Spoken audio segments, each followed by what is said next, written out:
আরামবাগ থানা ও হুগলির রুবাল পুলিশের উদ্যোগে স্বেচ্ছায় একটি রক্তদান শিবির অনুষ্ঠিত হলো বৃহস্পতিবার হুগলির আরামবাগ প্রফুল্ল চন্দ্র সেন মেডিকেল কলেজ ও হাসপাতালের একাডেমিক বিল্ডিংয়ে। বর্তমান সময়ে হাসপাতালের ব্লাড ব্যাংক ও থ্যালাসেমিয়া সহ মুমূর্ষু রোগীদের কথা চিন্তা করে আরামবাগ থানার উদ্যোগে অনুষ্ঠিত হলো এই রক্তদান শিবিরটি। এই শিবির থেকে থানার পুলিশ কর্মী, সিভিক থেকে শুরু করে সাধারণ মানুষ রক্ত দেয়। জানা গেছে এই দিন 80 জনেরও অধিক রক্ত দেয়।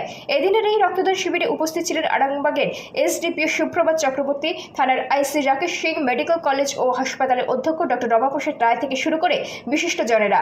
উল্লেখ্য, গত মে মাসে রক্তের সংকট মেটাতে একটি রক্তদান শিবিরের আয়োজন করেছিল। পুলিশ প্রশাসনের এই উদ্যোগকে সাধুবাদ জানিয়েছেন পুরবাসী। 24 আওয়ার্স আরামবাগের রিপোর্ট।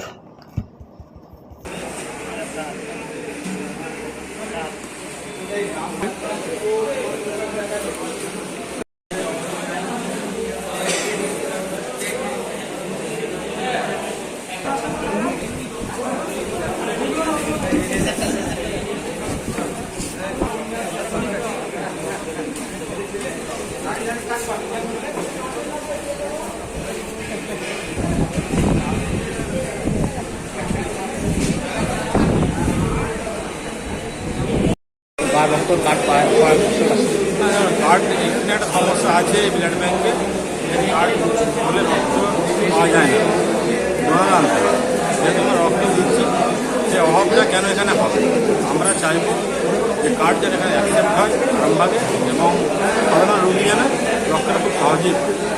প্রায় প্রতিদিন তো অন্য জায়গায় দেখা যায় রক্ত ক্যাম্প হয়, তারপরেও ব্লাড ব্যাংকে এত রক্তের সংকট কেন? এবং সেই সমস্যাটা আছে এখানে, যেহেতু সরকারের তরফ থেকে হচ্ছে, আমি আবেদন করবো যাতে সমস্যাটা সমাধান হয়। সেই জায়গায় কি রক্ত নিয়েও কি কালো আছে মনে করছেন? বুঝতে পারছি পারবো না, সেটা না সেটা আমাদের বলার বিষয় না। আমরা রক্ত আসলে ব্লাড ব্যাংকে আসলে রক্ত পান না, তাই তো? ব্লাড ব্যাংকে আমরা যদিও পাঠাই কার্ড দিয়ে, আমরা ডোনার চাই, যে ডোনার দিতে হবে। ডোনার না এলে রক্ত দেয় না। সবসময় এটা হয় না, মাঝে মাঝে হয়, সংকট থাকে। এখন চলছে আমরা চাইবো যে কার্ড দিয়ে আমরা রক্ত পাবো। এটা কি এখন বেশি হচ্ছে? না না, সেভাবে এখন তো ডোনার সবসময় ডোনার চাই। এখন সবসময় চাইছে, সবসময় ডোনার চাইছে, তাই তো? আপনার নাম? আমাদের মহিন সরকার, কোথা থেকে আসছে? হরিণপুর। এটা আমাদের মাননীয় এসপি স্যারের নির্দেশে এই আরামবাগ মেডিকেল কলেজ থেকে, হসপিটাল থেকে আমাদেরকে একটা অ্যাপিল করা হয়েছিল যে প্রচুর ব্লাড শর্টেজ আছে। তো সেই জন্যে আমরা আমাদের যারা পুলিশ কর্মী আছে এবং সহযোগী কিছু স্থানীয় ক্লাব, তাদের সাথে একসাথে আমরা আজকে এটা অর্গানাইজ করেছি। যেটা দেখা যাচ্ছে, যারা ডোনার তারা এখানে রক্ত দিল, পরবর্তীকালে তারা যখন মেডিকেল কলেজে আসছেন সেখানে ব্লাড ব্যাংকে রক্ত নেই, সেখান থেকে বলা হচ্ছে ডোনার নিয়ে আসতে হবে। কী বলবেন আপনারা? এই ক্ষেত্রে আমি আপনাদের মাধ্যমে এই ব্যাপারটা একটু গুরুত্ব সহকারে দেখতে বলবো হাসপাতাল কর্তৃপক্ষ। আজকে কতজনকে রক্ত দিয়ে? আজকে প্রায় 70-80 কাছাকাছি।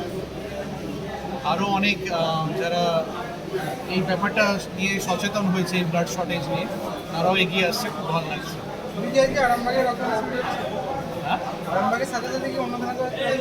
খানাকুলে হচ্ছে, ওইখানে আমাদের খানাকুল থানাতেই আয়োজিত হচ্ছে। আমাদের আরামবাগ থানা থেকে হয়েছিল প্রথম সূত্রপাত, তারপরে গোঘাট থানাতে হয়, আজকে খানাকুল আরামবাগ দুটোতেই হচ্ছে।